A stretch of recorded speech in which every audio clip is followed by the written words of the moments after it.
Welcome back to the channel and welcome back to another quick pick prediction video. In this video, I'll be predicting the middleweight bout between Sean Strickland versus Anthony Hernandez. And how do I feel about this one right here is I'll go low confidence Hernandez to beat Strickland. Yeah, there's a lot of, I'm going to say where I'm going with this. Where am I going with this? I'm picking Hernandez to beat Strickland. Strickland's not really a finisher. Who's like the last person Strickland finished? Like Brendan Allen, I believe, was the last guy he finished. So he's not really a finisher. One thing, that's good for Hernandez. Definitely not a power puncher. That's good for Hernandez. Not saying he can't drop him. He has the ability to, but not really a finisher. I feel like his low-key, high-key, his biggest strength here is the teeps or the front kicks to the body that he does a lot. And Hernandez, I think, is pretty soft to the body. But again, that's that. Strickland has amazing cardio. Hernandez has grown even amazinger cardio. But where I get here, where I'm gonna start to mark my path and start to walk my path to the prediction here is that with Strickland, solid fighter, but he limits himself and he's drawing his own ceiling and putting himself in a box that he's never going to be able to get out of. Strickland, I feel like, is a guy that he found what's it called, high percentage winning style that's good for the gym and everything that he does, good for the gym, good for the cage, and it has won him a belt. But yeah, has won him a belt. But it's a box that he's really never gonna be able to get out. Like, he doesn't commit to any real power shots too consistently. Not evolving his power shots. His overhand is just a big loopy slap. He's dug head and swing, so it's not really nowhere near no finishing shot. It's just a sloppy shot, just throw there, maybe to get his opponent off him. And all he really wants to do, like, he's not going to commit to too many shots. He's going to throw the teep. His main thing is he wants you to get on the back, but that's really what Strickland does. Like, he's not going to commit to too many shots because he's not going to want to commit and see himself fatigued. You know, probably coming up as a fighter, he probably was getting fatigued a lot in sparring and stuff and in the cage, and that made him a coward. And then what he did was he just started, I'm not going to throw many power shots. Most fighters off their back foot, they're not going to throw too much back at me. If I could constantly stay busy, even though the shots don't have effect on and too much weight behind them, like I said, I'm never going to get tired throwing these shots. I've trained so much, I'm never going to get tired throwing these shots, but I'm rarely ever going to get a finish with these type of shots I'm throwing.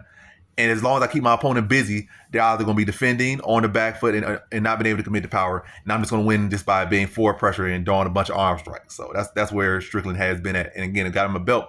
But people figured out, and he's so deep in that box, he never really gonna get out of that box. And we saw with Drake Duplessis did the same thing he did, but better. Duplessis, I'm gonna throw a bunch of sloppy strikes, but I'm more bigger, stronger. They got power behind them.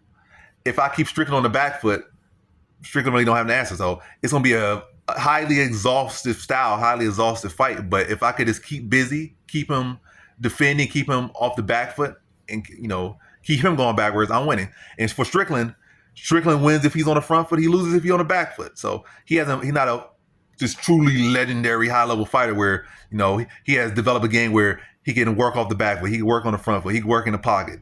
No, he has a very set box where he established himself in, and a lot of guys fall into that box.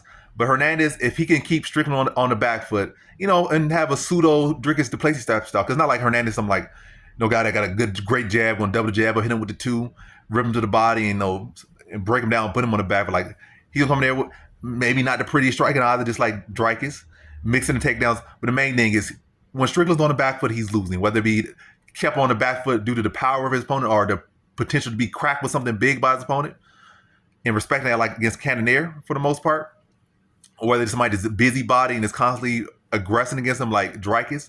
If Strickland's on the back foot, that's when he's losing. So Hernandez, he has the cardio, he has the ability, he has the wrestling we can mix it in. I'm not gonna say he's gonna have initially great wrestling success. I think Strickland does a good job of stuffing takedowns or at least getting back to his feet.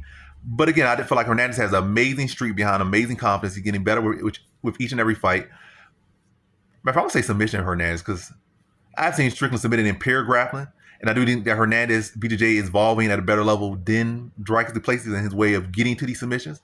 So I'm surprised at like a late submission, like a 4th round submission for Hernandez here. But ultimately, I think Hernandez is going to win by being the pressuring fighter, mixing in the takedowns with the striking. So get something for, give Strickland different things to think about and react to. And then once he start to react and start to be on the defensive, then that's when Hernandez can get off more with the strike. That's when Hernandez can start to secure the takedowns and actually establish real control.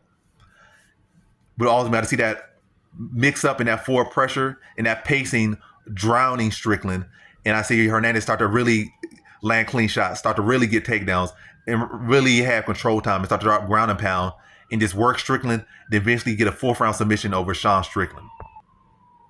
So in this one, I have Anthony Hernandez via 4th round submission.